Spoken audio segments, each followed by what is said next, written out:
Dear students, welcome to the class. आज की इस क्लास में एक्सप्लेन करने जा रहा हूँ what is star schema and what is Snowflake schema. Last video में मैंने आपको बताया था जो ओलैप है, ओलैप के अंदर हम लोग जो है वो कौन से मॉडल्स यूज करते हैं या आपसे पूछ भी लेते हैं डेटा वेयर हाउसिंग के अंदर कौन से मॉडल्स यूज किए जाते हैं। तो वहां पे हमारे पास एक स्टार स्कीमा है। कौन सी स्कीमा है? स्टार। और दूसरा क्या है? स्नोफ्लेक। स्टार नेम एक्चुअली क्यों दिया है? क्योंकि इसकी शेप स्टार की तरह है। और यहां पे होता क्या है, दो तरीके से टेबल्स होते हैं, एक होता है फैक्ट टेबल और एक होता है डायमेंशन टेबल। वही चीज मैं आपको बता रहा हूं।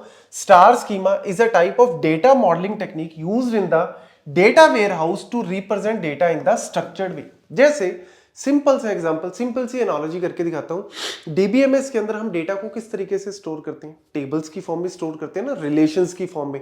तो वो क्या है? एक मॉडल है, तरीका है स्टोर करने का स्ट्रक्चर्ड वे से। ऐसे ही इसके अंदर कौन सा है? Star and snowflake. बस ये सिंपल सा पॉइंट है। Then the fact table in the star schema contains the measures और द मैट्रिक्स। तो इसके अंदर होता है क्या है? बीच में मिडल में क्या होता है? फैक्ट टेबल होता है and it is surrounded by the dimension tables, multiple dimensions table. अब यार ये जो आपका फैक्ट टेबल है ना, फैक्ट टेबल के अंदर सारा का सारा डेटा जो है वो एक तरह से मैट्रिक्स, नंबर्स की फॉर्म में होता है कि कितनी सेल हुई, टोटल सेल कितनी हुई। प्रोडक्ट वाइज अगर मुझे निकालनी है तो प्रोडक्ट की डिटेल यहां पड़ी है। लोकेशन वाइज निकालनी है तो लोकेशन कहां पड़ी है? डायमेंशन में पड़ी है। कस्टमर वाइज निकालनी है तो कस्टमर की डिटेल कहां पड़ी है? डायमेंशन में पड़ी है। लेकिन कितनी हुई है, उसका नंबर कितना है, प्रॉफिट कितना हुआ, लॉस, वो सारी चीजें हम कैलकुलेट करते हैं फैक्ट टेबल के नंबर से। तो बस यही इंपॉर्टेंट पॉइंट है। And the dimension table in the star schema contains the descriptive attribute of the measure. मतलब उस मेजर के, उस नंबर से रिलेटेड कौन सा डिस्क्रिप्टिव है। जैसे मैं आपको बोलूं कि मार्क्स है 90, मैथ्स के अंदर 90 मार्क्स है, इंग्लिश के अंदर 50 मार्क्स है। भैया किसके, किसकी बात कर रहे हो?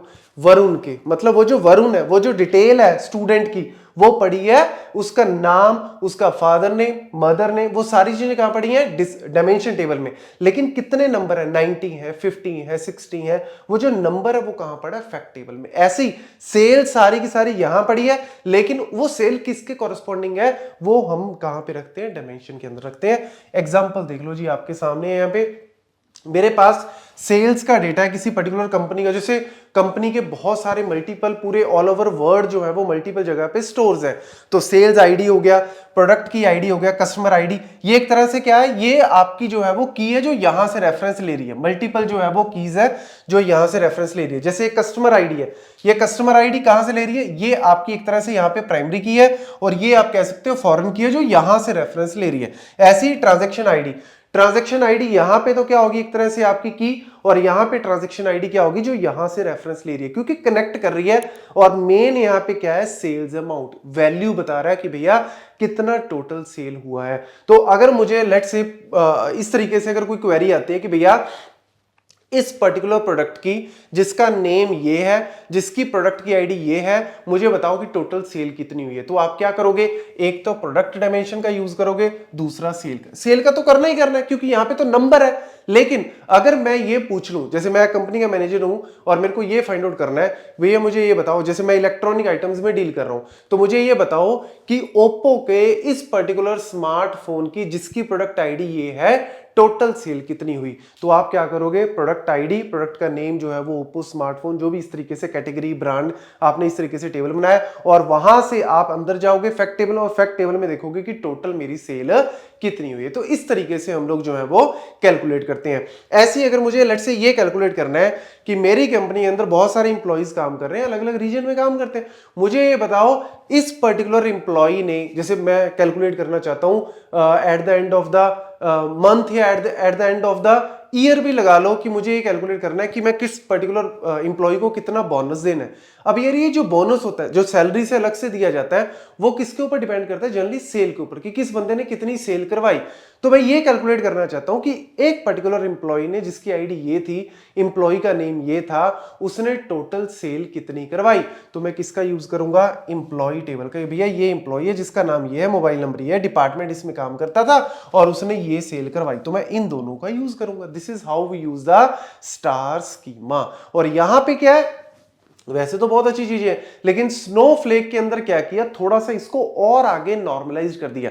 ये थोड़ा सा रिडंडेंट है, काफी चीजें जो है वो इसमें कॉपी हो रही हैं, मतलब काफी चीजें रिपीट होती रहती हैं, लेकिन उसको थोड़ा सा आगे जो है वो डी नॉर्मलाइज कर देते हैं, आगे नॉर्मलाइज कर देते हैं हम किसके अंदर, स्नोफ्लेक के अंदर। ये मेन रीजन है कि क्यों स्नोफ्लेक को यूज किया जाता है। जैसे एग्जाम्पल के तौर पे हमने यहाँ पे इस आपका जो star schema as it is है, अब स्टार के अंदर फर्दर हमें लगा कि यार कस्टमर के अंदर ठीक है, कस्टमर आईडी, नेम, लोकेशन, लेकिन लोकेशन में भी ना जो लोकेशन, जो सिटी थी, स्टेट थी, वो यहाँ पे बार बार रिपीट हो रही है। तो मैं क्या कर रहा हूं कि यार सिटी और स्टेट जो है वो अलग कर दो, थोड़ा सा रिपीटिशन कम हो जाएगी। जैसे हम first normal form, second normal form उसमें करते हैं, थोड़ा सा आगे इसको नॉर्मलाइज कर देते हैं। डायमेंशन को, आपका fact table as it is रहेगा, सिर्फ डायमेंशन को आगे नॉर्मलाइज कर देते। तो इससे क्या है, आप ये कह सकते हो कि स्टार में थोड़ा कॉलम लेवल रिडंडेंसी जो है वो ज्यादा होती है, बट यहां पे रिडंडेंसी को थोड़ा रिड्यूस किया जाता है। दूसरा, अगर मैं क्वेरीज की बात करूं, ऑब्वियसली यहां पे क्वेरीज को इंप्लीमेंट करना थोड़ा आसान था, थोड़ा फास्ट थी। अब यहां पे क्वेरीज थोड़ी बढ़ गई। फैक्ट वाले में तो, उसमें स्टार वाले में तो ठीक है, सिंपल सा स्ट्रक्चर था, हम इजीली क्वेरी, लेकिन यहां पे थोड़ा सा, जैसे ही आप स्ट्रक्चर को कॉम्प्लेक्स करोगे, क्वेरीज ऑटोमेटिकली कॉम्प्लेक्स हो जाएंगी, थोड़ा और टाइम जो है वो लेगी। बट ठीक है, अगर आपने रिडंडेंसी को रिमूव करना है तो नॉर्मलाइजेशन तो आपको करनी पड़ेगी।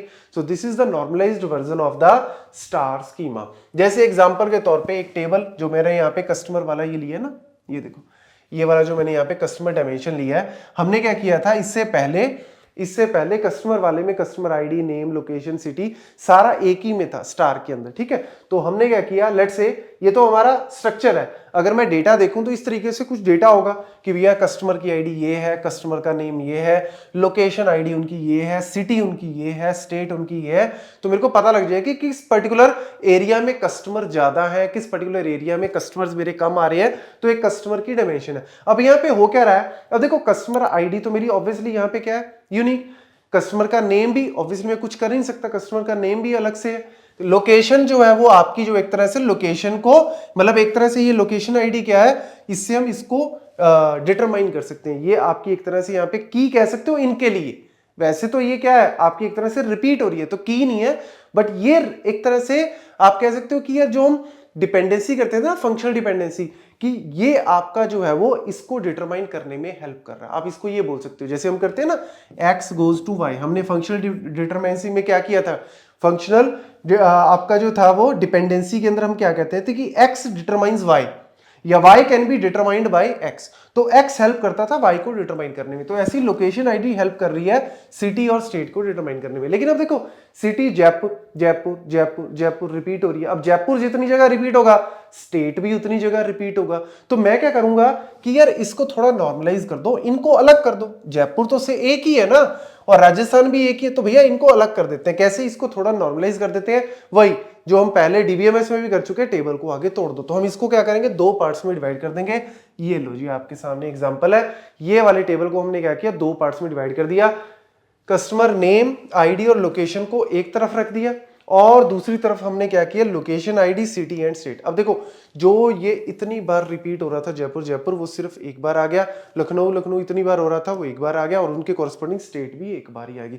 तो यहाँ पे जो कुछ कॉलम्स की वैल्यूज रिपीट हो रही थी वो रिड्यूस होगी। This is what a normalisation. तो एक स्टेप फर्दर नॉर्मलाइज कर देते हैं, दैट इज अ स्नोफ्लेक। तो अगर आपको पूछे कि दोनों में से सिंपल स्ट्रक्चर किसका है, स्टार का है, लेकिन अगर मैं उसको नॉर्मलाइज कर दूं थोड़ा आगे, डायमेंशन को, नॉट फैक्ट, सिर्फ डायमेंशन को आगे नॉर्मलाइज कर दूं, तोड़ दूं, स्नोफ्लेक बन जाता है। क्वेरीज किस में आसान होंगी एग्जीक्यूट करनी, स्टार में, क्योंकि ऑब्वियसली थोड़ा इजी है, लेकिन उसमें थोड़ा हमने आगे लेवल कर दिया, तो ऑब्वियसली फिर वही ज्वाइन वगैरह करने पड़ेंगे, तो कहीं ना कहीं थोड़ी कॉम्प्लेक्स जो है वो हो जाती है। बट रिडंडेंसी ऑब्वियसली इसके अंदर रिड्यूस होगी, स्टार के अंदर रिडंडेंसी ज्यादा है। बस यही मेन पॉइंट्स है जो आपको नोट करने हैं, इसके अलावा इसके अंदर कुछ भी नहीं है। Thank you.